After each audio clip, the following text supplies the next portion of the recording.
This video explains how to add text labels to a plot using the textxy function in the R programming language. So without too much talk, let's dive into the R code. In this video I will show you several examples, and for all of these examples we first need to create an example data frame, as you can see in lines 2 and 3 of the code. So after running these lines of code, a new data set called data is appearing at the top right.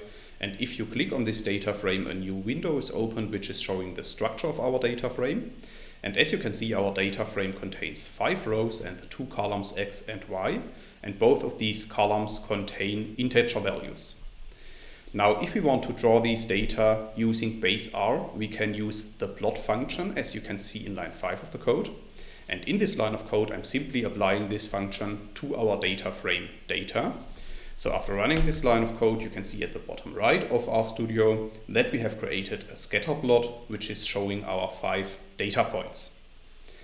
However, at this point, we have not added any additional text elements to our plot. And in the following examples, I want to show you how to use the textxy function of the calibrate package for this task. And for this, we first need to install and load the package, as you can see in lines 7 and 8 of the code. I have installed the package already, so for that reason I'm just going to load it with line 8. And then in the next step, we can apply the textxy function to add additional text elements on top of our already existing plot. So in case our plot would not have been drawn yet, we would have to draw it, as you can see in line 10 of the code. And then in lines 11 to 13 of the code, I'm applying the textxy function. And within this function, I'm specifying the x-axis coordinate where I want to show my text, the y-axis coordinate where I want to show my text, and I'm specifying the labs argument, and this argument should be set to be equal to the character string that I want to show in my plot as a text.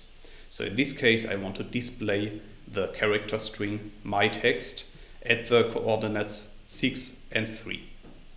So after running lines 11 to 13 of the code, you can see that an additional text element, my text, is appearing in our plot. However, in this example, I have only shown you how to add one text element, and the textxy function is very convenient in case you want to add multiple text elements. And this is what I want to show you in the next example, starting in line 15 of the code. So as a first step, I have to redraw my plot without any text elements. And then in lines 16 to 18 of the code, I'm once again applying the textxy function. However, this time I'm specifying multiple x and y coordinates, and I'm also specifying multiple text elements.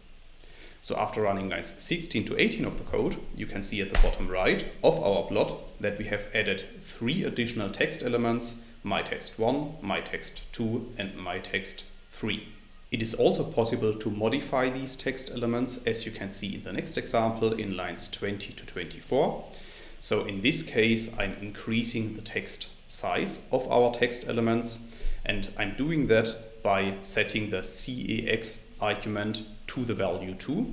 So the larger this value is, the larger will the text element be shown in your plot.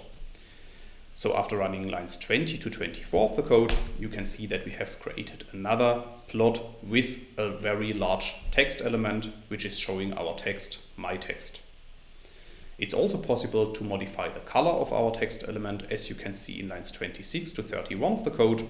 So lines 26 to 30 are exactly the same as lines 20 to 24. However, in addition to that, I'm then also setting the col argument to be equal to 2.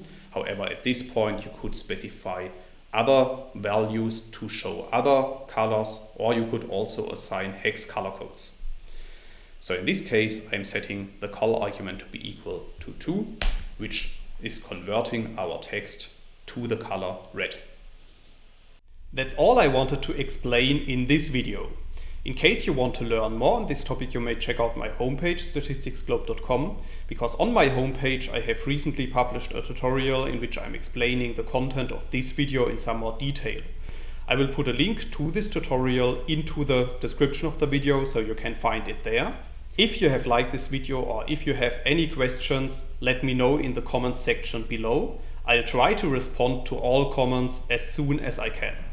Furthermore, make sure to subscribe to my YouTube channel to get notified about future video releases. I have already published about 500 videos on this channel and I'm releasing new videos on a daily basis. Thanks a lot for watching. See you in the next video.